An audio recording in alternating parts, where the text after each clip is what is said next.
Today's story is both shocking and complicated, taking not just a year, but nearly a decade to find any justice. It's about a 21-year-old nun whose brutal murder in 1992 was finally solved after 28 years, in December 2020.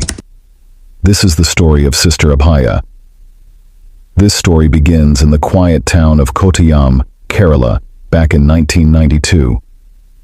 Like many other Christian areas in Kerala, Kottayam was a peaceful place with churches and convents scattered all around.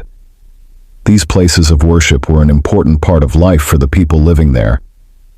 One of the well-known convents in the area was the St. Pius X convent.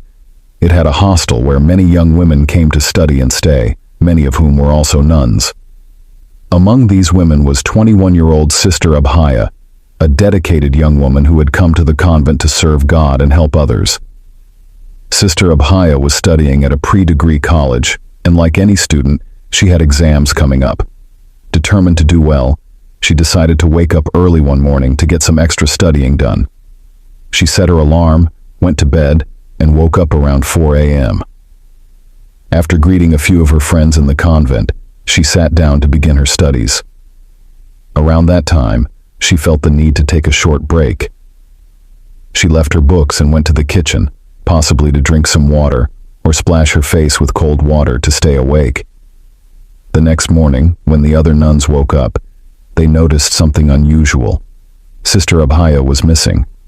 This seemed strange to them.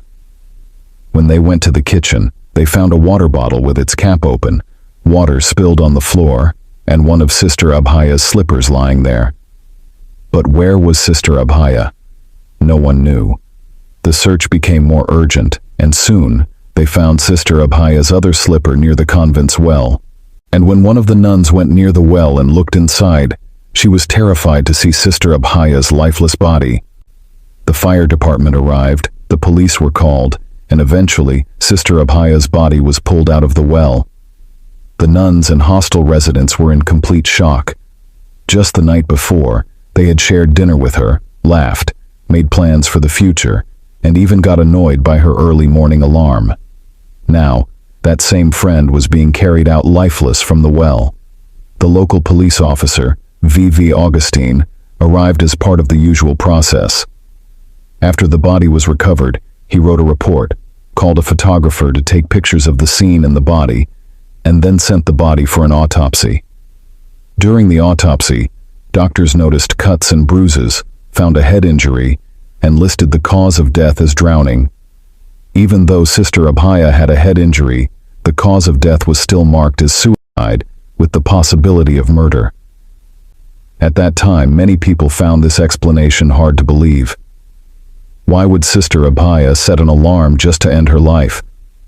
The fridge door was left open, the bottle's cap was off, water was spilled, and her slipper was left on the floor.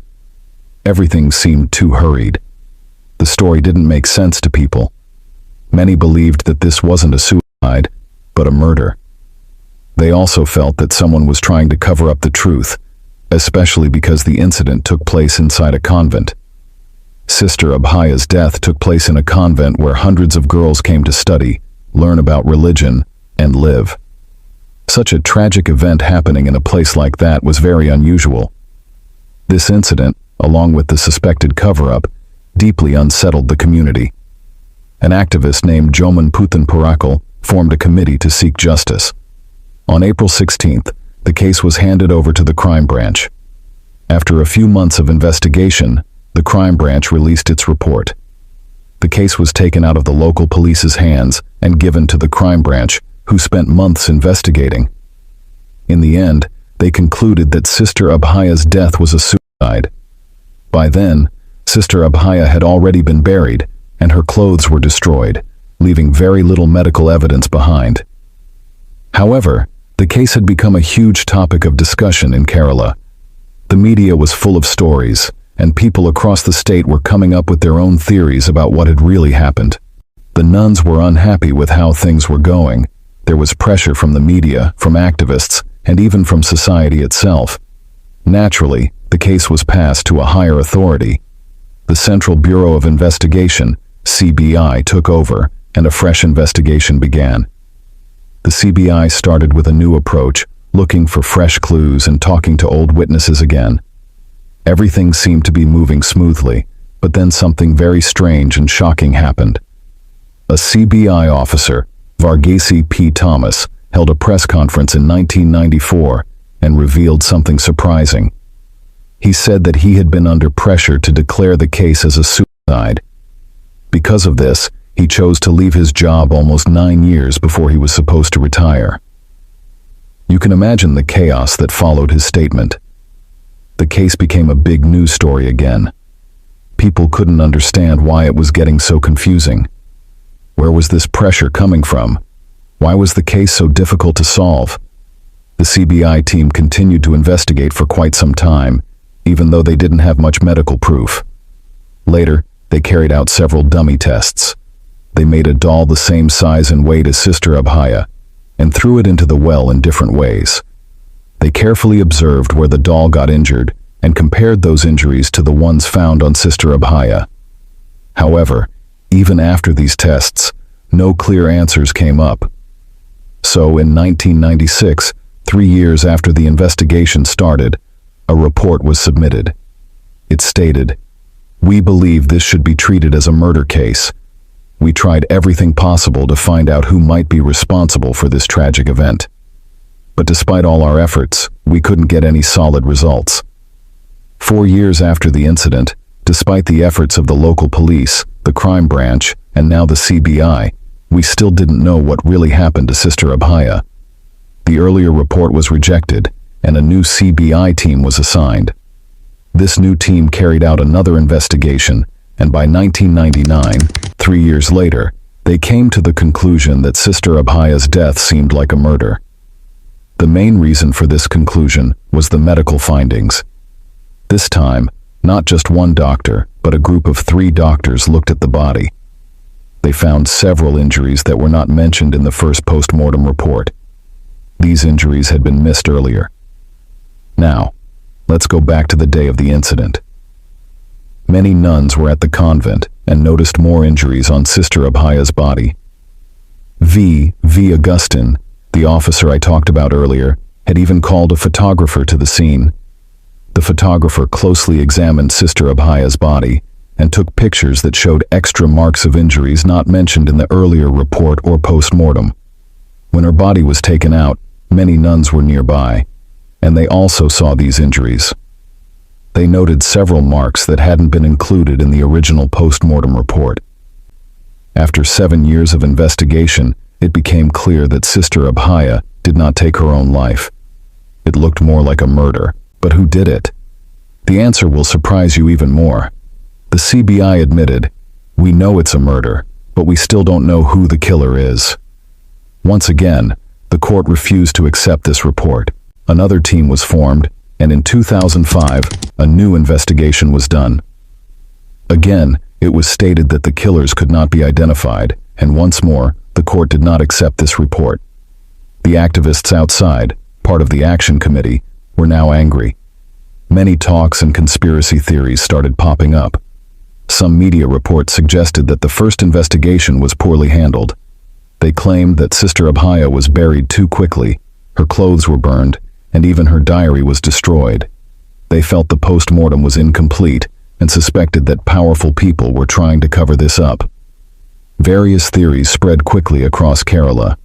How could such a chaotic scene be part of the case? Why did the evidence disappear? Then, a new team began investigating again, and in 2007, a shocking revelation came to light. By now, the case had been under investigation for 15 years.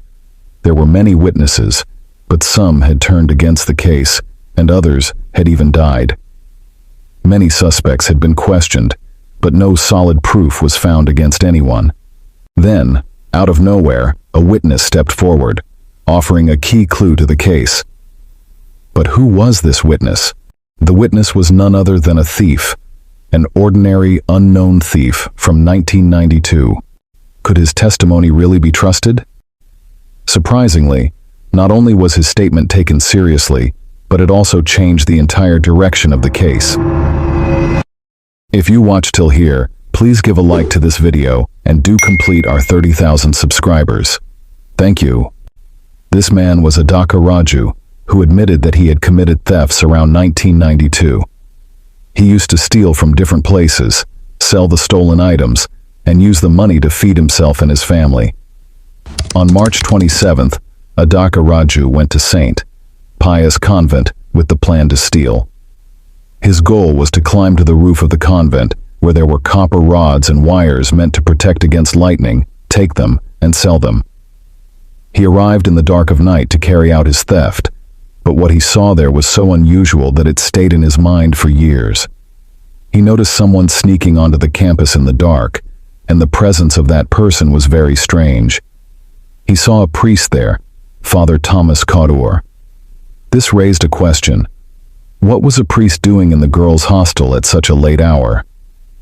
Adakka Raju claimed he also saw Jose Putrikayil and Sister Sifi. This is where things get really creepy. As mentioned earlier, Raju had a simple way of working. He would steal items from different places and sell them to a scrap dealer. That night, when he witnessed the strange incident, he felt helpless. How could he speak up when he was there to commit a crime? The next day, he read about Sister Abhaya and then saw the police's comments about her case. That's when he began to feel that something was truly wrong.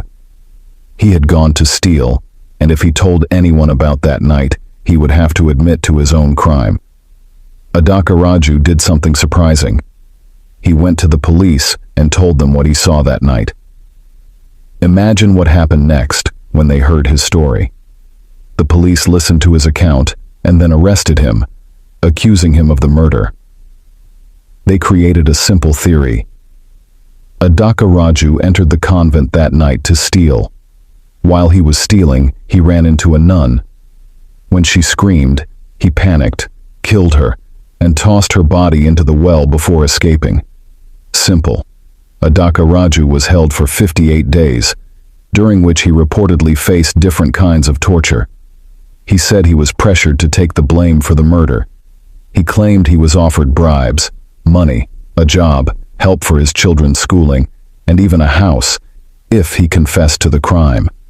His scrap dealer, Shamir, was also said to be tortured and pushed to blame Raju for everything. However, both Adakka Raju and Shamir refused to back down.